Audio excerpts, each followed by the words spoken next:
ഗുരുവായൂരിൽ CPM BJP deal നടന്നതായി UDF സ്ഥാനാർത്ഥി CH റഷീദ്. 2021 ഗുരുവായൂരിൽ BJP വോട്ട് വാങ്ങിയാണ് CPM ജയിച്ചത്. NK അക്ബർ വിജയിച്ചത് ഇടതുപക്ഷത്തിന്റെ വിജയമായി കാണാനാകില്ല എന്നും CH റഷീദ് ന്യൂസ് മലയാളത്തോട് പറഞ്ഞു. 21 തെരഞ്ഞെടുപ്പിൽ BJP വോട്ട് വാങ്ങിച്ച് ഗുരുവായൂരിലെ CPMന്റെ സ്ഥാനാർത്ഥി ജയിച്ചതല്ലാതെ അതിനുശേഷം നടന്ന പാർലമെന്റ് തെരഞ്ഞെടുപ്പ് കാരണം 100%. 2019 33,000 വോട്ട് BJPക്കുണ്ടായിരുന്നു. 2021 വന്നപ്പോൾ 6,000 വോട്ട് BJP പിന്തുണക്കുന്ന സ്ഥാനാർത്ഥി 100%. കഴിഞ്ഞ നിയമസഭാ തെരഞ്ഞെടുപ്പ് നടന്നത് BJP വോട്ട് CPM വാങ്ങിക്കൊണ്ട് വിജയിച്ചതാണ്. അതായത് ഒരിക്കലും ഇടതുപക്ഷത്തിന്റെ വിജയമായിട്ട് അതിനെ കാണാനേ കഴിയില്ല. അതിനുശേഷം നടന്ന 2024 തെരഞ്ഞെടുപ്പിൽ 7,800 വോട്ടിന്റെ ഭൂരിപക്ഷം കിട്ടി. അതിനുശേഷം നടന്ന 2025 പഞ്ചായത്ത് തെരഞ്ഞെടുപ്പിൽ 5,000 വോട്ടിന്റെ ഭൂരിപക്ഷം കിട്ടി. 100% ഈ നിയോജകമണ്ഡലം UDFന് അംഗബലമുള്ള, സ്വാധീനമുള്ള, ശക്തിയുള്ള, ഭൂരിപക്ഷമുള്ള ഒരു മണ്ഡലമാണ്. വികസനം നടന്നാലാണല്ലോ അതിൻ്റെ പേരിൽ വോട്ട് കിട്ടുക. ഇവിടെ എന്ത് വികസനമാണ് ഈ കഴിഞ്ഞ 20 വർഷത്തിനിടയ്ക്ക് 15 വർഷവും ഭരണകക്ഷി MLAമാർ ഈ നിയോജകമണ്ഡലത്തെ പ്രതിനിധീകരിച്ചു ഇടതുപക്ഷത്തിൻ്റെ. അവർ എന്ത് വികസനമാണ് ഇവിടെ കൊണ്ടുവന്നത്?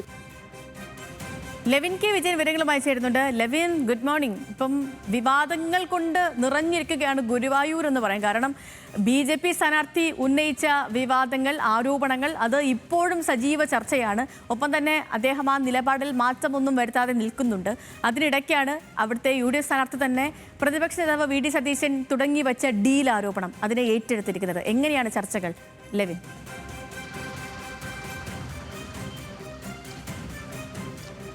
സേതു, നമുക്കറിയാം ഗുരുവായൂരുമായി ബന്ധപ്പെട്ടുകൊണ്ട് അടുത്തിടെയുണ്ടായ വിവാദങ്ങൾ, പ്രതിപക്ഷ നേതാവ് പരസ്യമായി പല ഘട്ടങ്ങളിലായി നടത്തിയ ഡീൽ ആരോപണങ്ങൾ, ഇതിനെയെല്ലാം ചേർത്ത് പിടിച്ചുകൊണ്ടാണ് UDFന്റെ സ്ഥാനാർത്ഥി മുസ്ലിം ലീഗിന്റെ സംസ്ഥാന സെക്രട്ടറി കൂടിയായിട്ടുള്ള CH റഷീദ് 2021 തെരഞ്ഞെടുപ്പ് ചൂണ്ടിക്കാട്ടി ഉദാഹരണമായി മുന്നോട്ട് വെച്ചുകൊണ്ട് ആരോപണം പറയുന്നത്. അതായത് 2021 CPMും BJPയും തമ്മിലുള്ള ഡീലാണ് ഗുരുവായൂരിൽ നടന്നതെന്നും അത്തരമൊരു ഡീലിന്റെ ഫലമായിട്ടാണ് NK അക്ബർ, നിലവിലെ MLA ആയിട്ടുള്ള CPM നേതാവ്, വിജയിച്ചതെന്നുമാണ് പ്രധാനമായും ആരോപണം ഉന്നയിക്കുന്നത്. 2019 നടന്ന തെരഞ്ഞെടുപ്പിൽ 33,000 പരം വോട്ടുകളാണ് BJPക്ക് അവിടെ കേഡർ വോട്ടുകളായി പോൾ ചെയ്യപ്പെട്ടിട്ട്.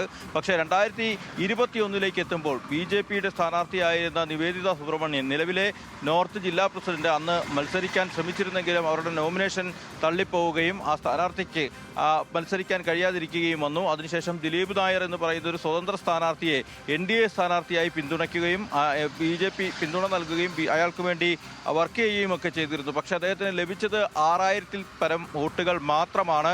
BJPക്ക് 30,000-നടുത്ത് വോട്ടുകളുള്ള ഒരു മണ്ഡലത്തിൽ എങ്ങനെ ഇദ്ദേഹം അവരെ പിന്തുണയ്ക്കുന്ന സ്ഥാനാർത്ഥിക്ക് 6,000 പരം വോട്ടാകും എന്നുള്ളതാണ് പ്രധാനമായും ഒരു ചോദ്യമായി ഉയർത്തുന്നത് ഈ CH റഷീദ്. അതോടൊപ്പം തന്നെ നിലവിലെ MLA ആയിട്ടുള്ള NK അക്ബർ അത് ജയിച്ചത് 18,000 പരം വോട്ടുകളാണ്.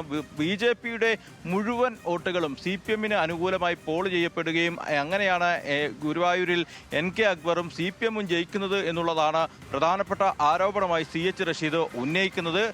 ഇത് 2021 ഈ ഒരു ഡീല് അത് ഇപ്പോഴും തുടരുന്നു എന്നുള്ള നിലയിൽ തന്നെയാണ് നിലവിലെ സ്ഥാനാർത്ഥി കൂടിയായ CH റഷീദ് പറയുന്നത്. NK അക്ബറിനെ കുറിച്ച് പൊതുവികാരമുണ്ട്, അത് ജനങ്ങൾക്കറിയാം. അതുകൊണ്ട് തന്നെ ഇത്തവണത്തെ തെരഞ്ഞെടുപ്പ് UDFനെ സംബന്ധിച്ചുകൊണ്ട് വളരെ കാര്യങ്ങൾ കുറച്ചുകൂടി എളുപ്പമാക്കും. അക്ബറിനെതിരായ ജനവികാരം UDFന് അനുകൂലമാക്കുമെന്ന് തന്നെയാണ് CH റഷീദ് പറയുന്നത്. UDFന്റെ നിലവിലെ സംഘടനാ ശേഷി കൊണ്ടും ശക്തി കൊണ്ടും ഗുരുവായൂർ തിരികെ പിടിക്കുമെന്നും അദ്ദേഹം പറയുന്നു. ഗോപാലകൃഷ്ണൻ ഉന്നയിച്ച ആരോപണങ്ങൾ, വർഗീയത ഗുരുവായൂരിന്റെ മണ്ണിൽ വിലപ്പോകില്ല എന്നുള്ളതും, ഫാസിസ്റ്റ് ശക്തികൾ വിചാരിച്ചാൽ ഗുരുവായൂരിൽ ഒരു വർഗീയതയും വളർത്താനാകില്ല എന്നുള്ളതും CH റഷീദ് പറയുന്നു. പക്ഷേ CPM കഴിഞ്ഞ 20 വർഷത്തിലധികമായി തുടർച്ചയായി ജയിക്കുന്ന ഒരു മണ്ഡലത്തെ ചുറ്റിപ്പറ്റിയാണ് CH റഷീദിന്റെ ആരോപണങ്ങൾ. ആ ആരോപണങ്ങൾക്ക് CPM ഏതു തരത്തിൽ മറുപടി പറയുമെന്നുള്ളതാണ് കണ്ടറിയേണ്ടത്. ഏതായാലും പ്രതിപക്ഷ നേതാവ് തുടങ്ങിവെച്ച ഡീൽ ആരോപണം അത് ഗുരുവായൂരിലെ UDF സ്ഥാനാർത്ഥി CH റഷീദും അത് ഉദാഹരണ സഹിതം ചൂണ്ടിക്കാട്ടുന്നു. പക്ഷേ ഇത് എത്രമാത്രം